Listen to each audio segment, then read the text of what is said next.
중국의 노예가 되지 않기 위해서는 핵무장밖에 방법이 없다. 자주국방이 핵국방이다. 비대칭 전력의 우위에 있는 북한과 중국에 맞설 핵무기를 개발하고 배치하여야 한다. 앞으로 국방력이 크게 성장할 대한민국의 미래를 기대하겠습니다. 무슨 이유로 네티즌들이 그렇게 반응하고 댓글을 달았을까요? 한번 같이 봅시다. 대한민국이 그동안 꽁꽁 감춰왔던 현무5 미사일의 재원을 공개했습니다. 지난 7월 24일 우리 언론들이 일제히 국방과학연구소 ADD가 개발 중인 현무5에 대한 기사를 쏟아냈습니다. 구체적으로는 탄두 중량 8톤의 단거리형과 6톤의 장거리형으로 나눠 개발 중이라고 하는데요. 그런데 이 소식에 세계가 충격에 휩싸였습니다. 그 이유는 현무5의 탄두 중량이 대륙간 핵탄도탄인 ICBM의 탄두 중량보다 무거웠기 때문인데요. 심지어 그 차이도 꽤 큽니다. 현무4 미사일이 사용하는 4톤 탄두만 하더라도 미국의 SLBM이 ICBM의 탄두 중량과 비슷한데요. 현무 5장거리형의 6톤 탄두만 하더라도 웬만한 ICBM이나 보다 탄두 중량이 훨씬 무겁습니다.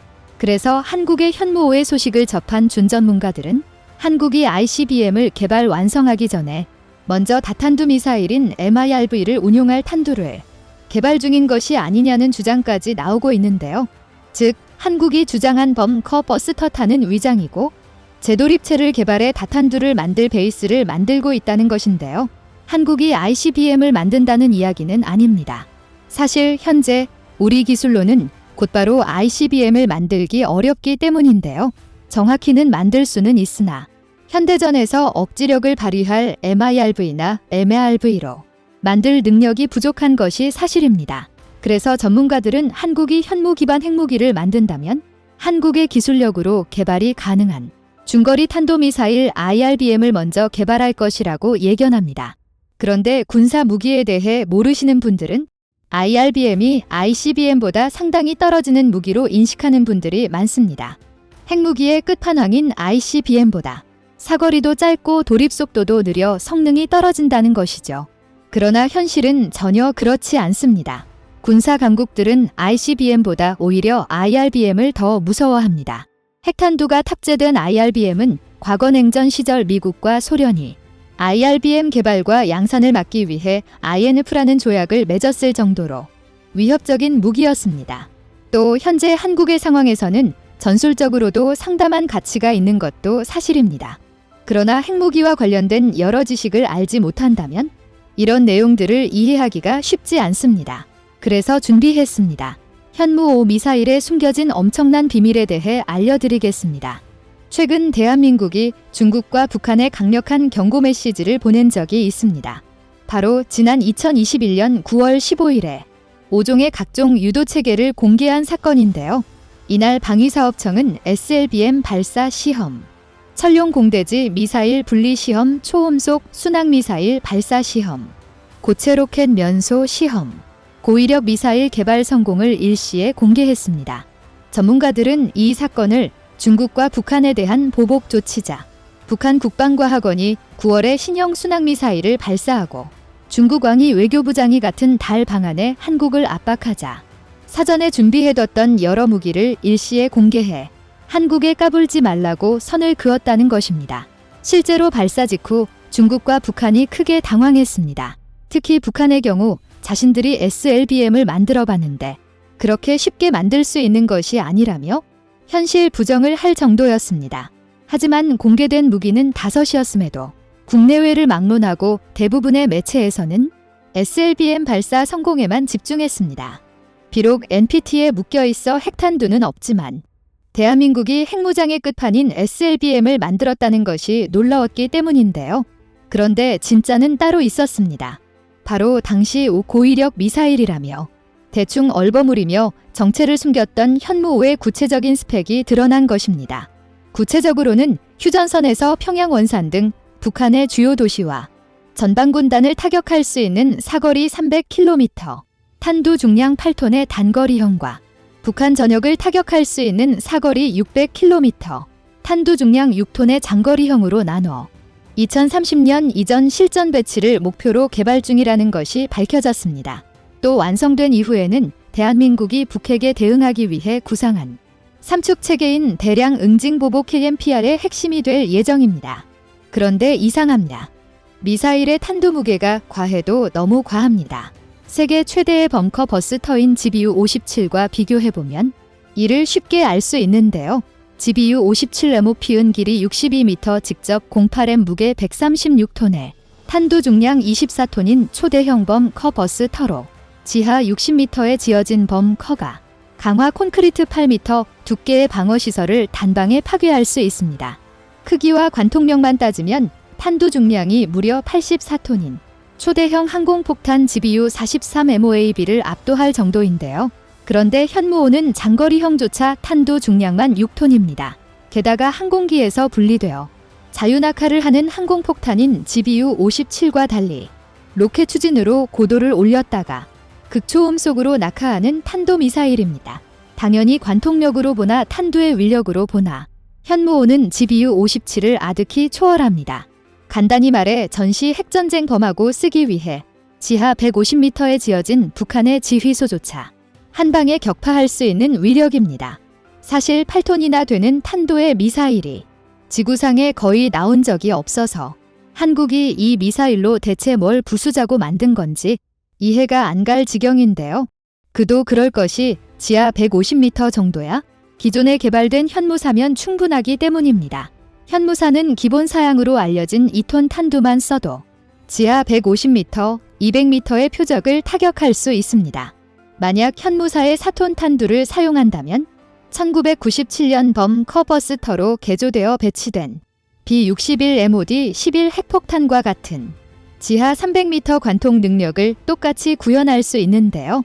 그래서 현무사가 전술 핵급 무기라는 평가를 받는 것입니다. 그러니까 지하 시설을 부수기 위해 6톤, 8톤 탄두 같은 괴물 탄두는 굳이 필요하지 않다는 것이죠. 특히 8톤 탄두는 정말 말이 안 됩니다. 이를 증명하는 게 GBU-43MOAB입니다.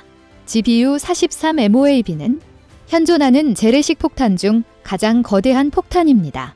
길이 92m, 직경 1m에 무게 95톤, 탄두 중량 84톤의 괴물 폭탄인데요. 그래서 모든 폭탄의 어머니라는 별칭이 있을 정도입니다.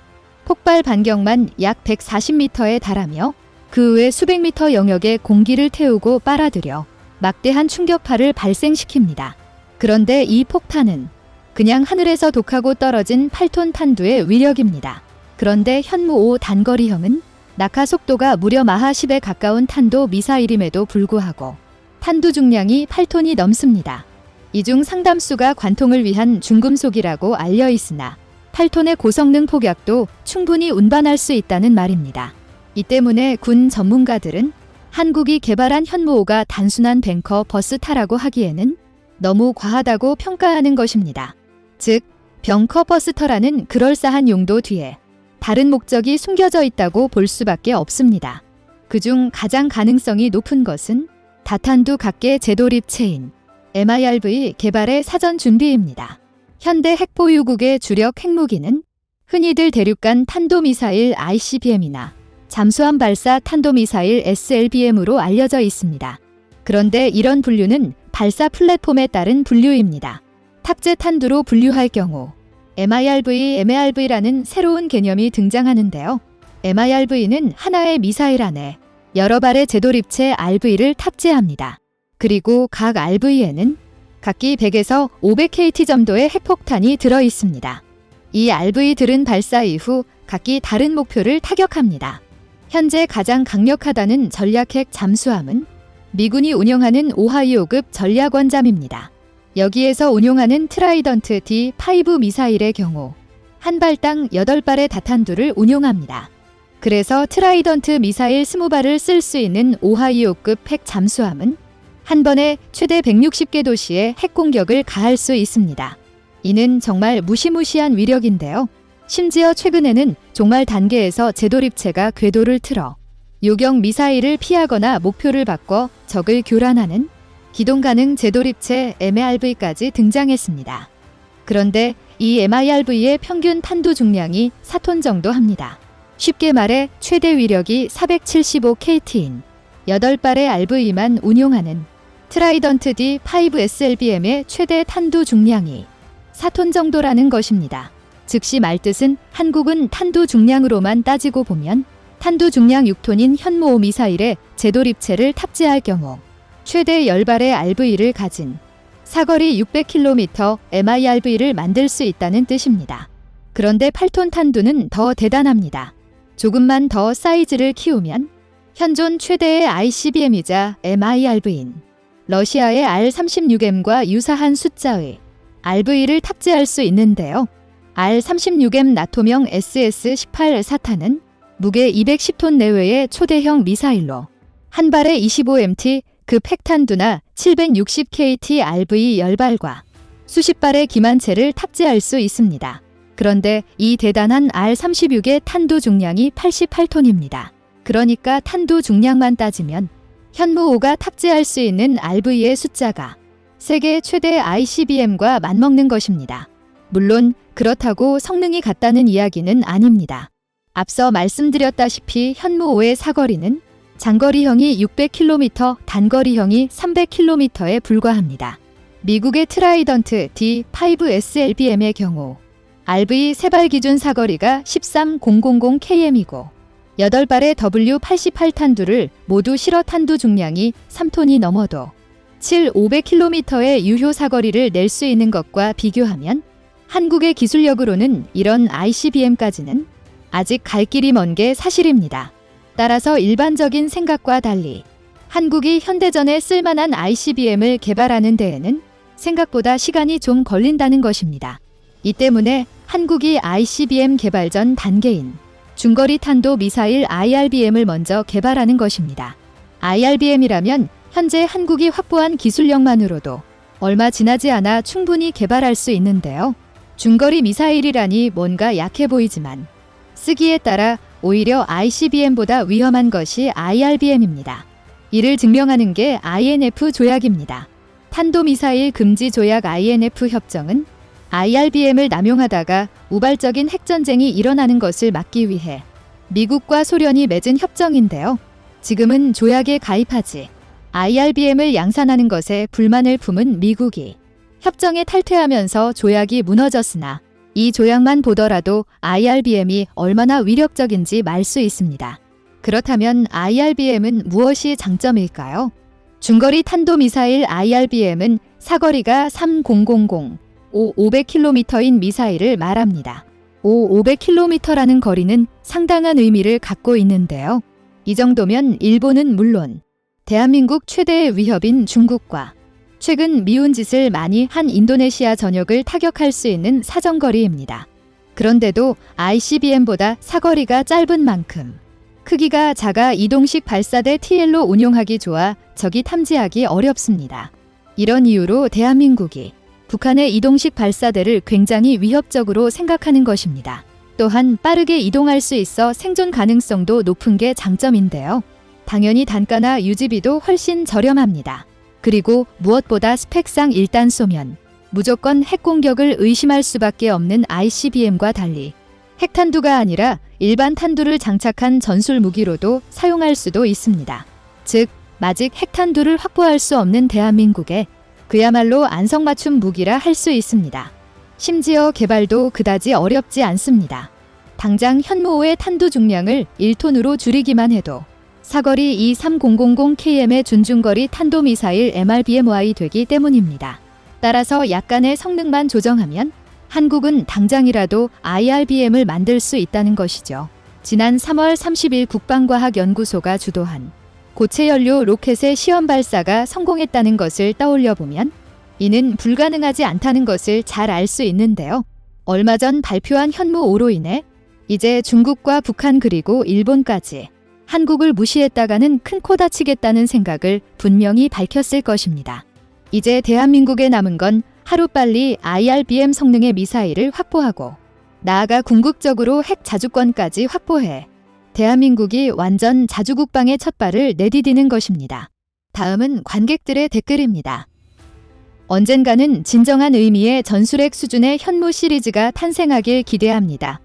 핵이 아니어도 유사 위력을 가진 이론적 미사일 폭탄이 존재한다고는 들었지만 그냥 이론이기만 하죠. 그게 한국에서 개발되길 기대합니다. 대한민국이 전쟁의 비극을 잘 알고 평화를 사랑하는 나라임을 한류를 사랑하는 지구촌이 잘 알고 믿고 있다. 고로 우리의 핵개발 보유 강화가 질나쁜 상대 국가들의 전쟁 도발을 강력 억제하는데 효과적인 핵 억지력임을 미국이 잘 알게 하자.